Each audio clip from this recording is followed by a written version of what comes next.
Prevention of money laundering act के लागू होने के बाद 2019 से ईडी की कार्रवाई पूरे देश में तेज हो गई है। कई बार एक ही छापे में ईडी को करोड़ों रुपए नकद, सोना, गहने, प्रॉपर्टी डॉक्यूमेंट और डिजिटल सबूत मिलते हैं। अब सवाल यह है कि ईडी इस बरामद पैसे का करती क्या है।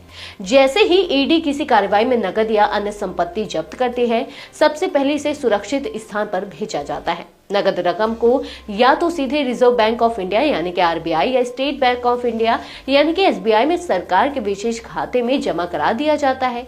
ऐसा इसलिए किया जाता है ताकि पैसा खराब ना हो, चोरी ना हो या किसी भी तरह के नुकसान की संभावना ना रहे।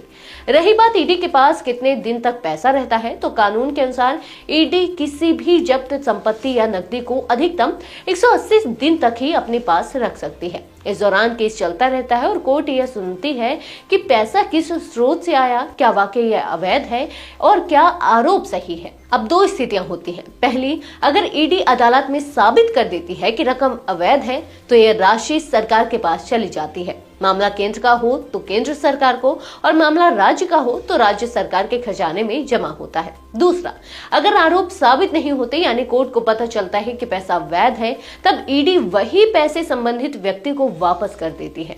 कुछ मामलों में भारी जुर्माना लगाकर भी पैसा वापस कर दिया जाता है। दिलचस्प बात यह है कि ईडी बरामद हर पैसे को सरकार को नहीं देती।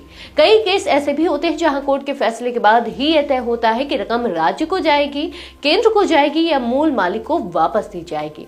यानी सोशल मीडिया पर इस तरह की कई गलतफहमियां हैं कि ईडी जितना पैसा बरामद करती है वह सब केंद्र सरकार को चला जाता है, लेकिन यह पूरी तरह सच नहीं है।